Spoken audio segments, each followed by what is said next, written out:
Hello everyone, this is HammerTron here with a new action figure review for you. This time I am reviewing the Super Skrull Build-A-Figure from the Fantastic Four wave of action figures in early 2020. Here I have all of the Fantastic Four action figures plus the Build-A-Figure parts that they came with. I'll put this together in a moment and review the Super Skrull action figure. Here's the Super Skrull action figure. So far I've put on the normal arms, and I actually had to use the hair dryer to warm up the plastic to put on the legs. I was pushing pretty hard before using the hair dryer, and I didn't want to break it, so the hair dryer's warm air made the plastic more pliable and much easier to push on. Let's see how tall this action figure is. It's a little less than 7 inches tall. And we'll take a look at the details. I have put on a smiley face here. So it looks nice. A lot of nice detail on the face and the eyes there and the ears. A bit pliable plastic on the ears. And here it looks like this part on the upper body is an extra plastic piece that is glued on to the upper torso here, because we can see it's raised up above the rest of it, so it looks like an extra plastic piece. It's a little bit pliable here and here. And these normal arms look okay. They've sculpted a lot of musculature, and these are just fisted hands. And here's the lower body. Looks okay. And some very muscular legs, thick legs. Going down to the boots here. Looks like a thick and muscular character. There's some peg holes on the bottom of the feet, and some more muscles sculpted into the legs and into the back here. Here we can feel the plastic, the extra plastic piece. If we tried really hard we could probably peel it off, but who would want to do that? Let's take a look at the articulation of this figure with the normal arms. So the head moves up, looks down, very good. We can turn side to side, and just a tiny bit of tilting.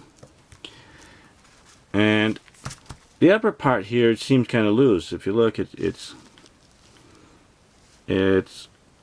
a little bit loose. Good thing it's a ratcheted joint in there. Crunches forward that much, crunches back. If you hear the snapping, it's a ratcheted joint, and that prevents it from completely flopping over, so that's good. And tiny butterfly joints. I'm not sure if it's really meant to be butterfly joints. And the shoulders were very stiff. There we go.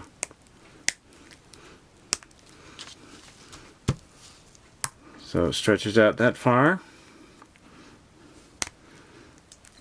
After a while, these joints do loosen up a little bit. And if we get leverage, it's easier to bend it. Before I plugged in parts, before I plugged it in, it was very hard to bend it or twist it, so I had to use a hair dryer to loosen it up and then work on it a little bit to make them looser before moving them. Let's see, we have double jointed elbows going in that much. This one looks better.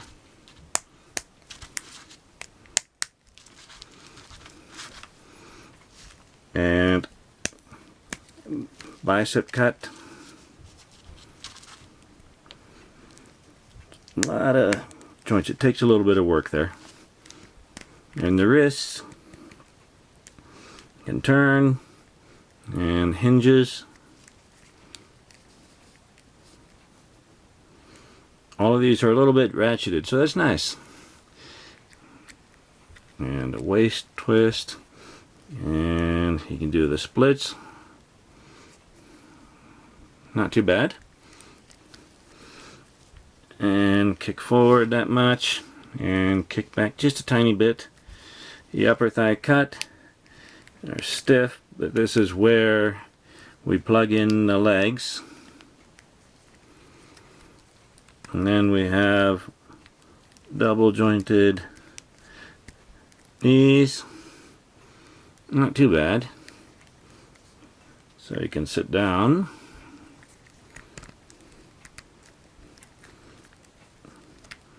And boot cuts.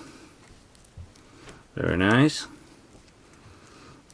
And the ankles move down. Very nice.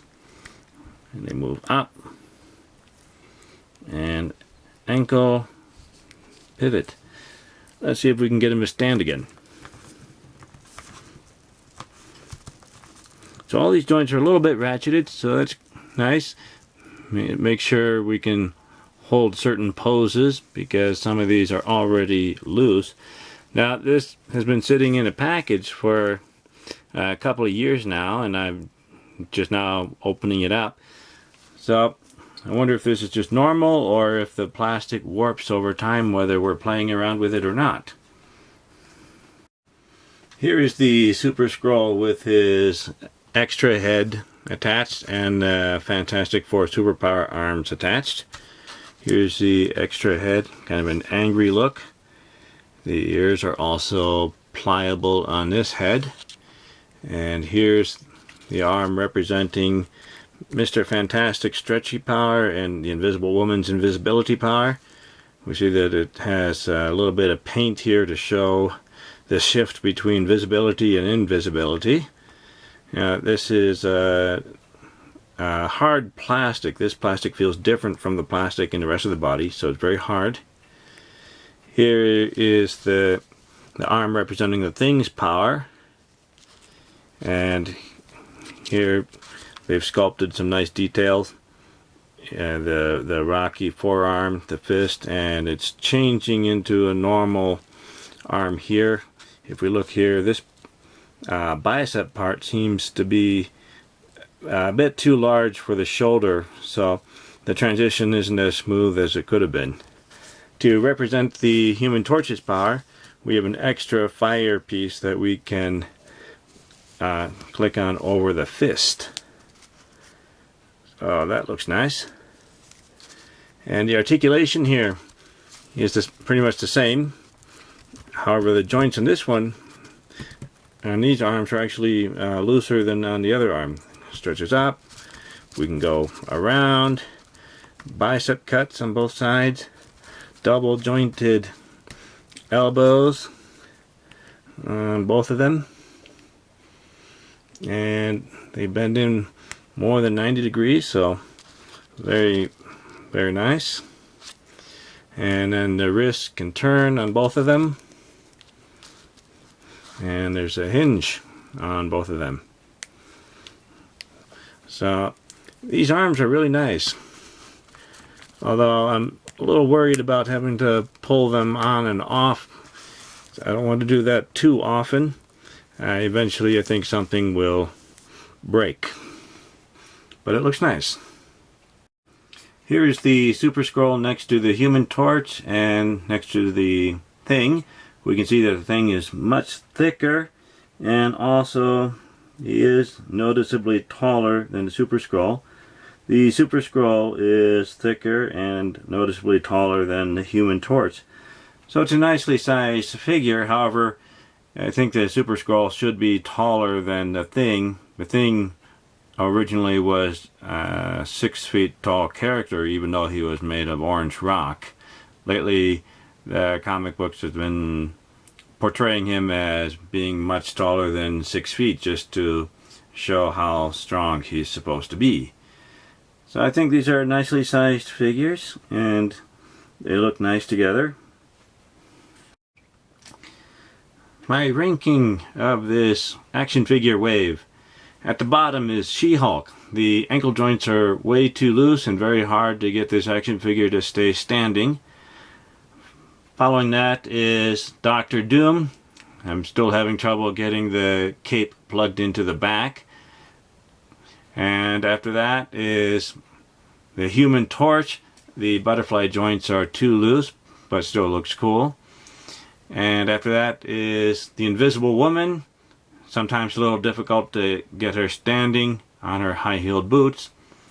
And then Mr. Fantastic is a normal action figure with no real problems of any kind, but just kind of normal looking. And then the Super Skrull is second from the top. I do like how this action figure looks. It's nicely sized, however, as a Build-A-Figure, not quite big enough. The interchangeable arm feature is interesting. I just worry that eventually something is going to break.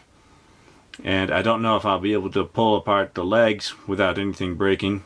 I would like to be able to do that in order to store the action figure.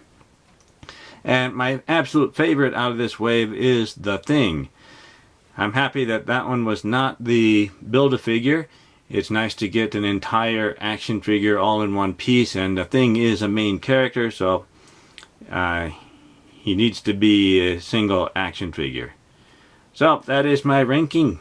I wonder what your rankings are for these action figures. Here I have the good guys against the bad guys. It's 5 good guys and 2 bad guys. I think the bad guys are outnumbered. Hopefully some other waves of Marvel Legends action figures will balance it out more so that the opposing sides are more even. The HammerTron Sledgehammer rating is okay. I'm sure the Super Skrull is very angry about only being okay, but part of that is due to the looseness of the joints right out of the packaging, even though it's been a couple of years since I bought them. Another problem, or a possible problem, is the gimmick of switching the arms out, and I'm afraid that eventually something is going to break and I would just be very unhappy about having a broken action figure. But other than that, it's a nice looking action figure, and it stands fairly well, and the other joints are working properly so far. Although the Super Skrull is too small to be a really good Build-A-Figure, the interchangeable arm feature is interesting. So far the joints are working properly on this action figure, so I'm happy about that. It does look nice, and it would be good for some dioramas or displays. Thank you for watching my review video. Remember to like the video, leave a comment, and subscribe to my channel to keep up to date with my future reviews. Until next time, goodbye everyone.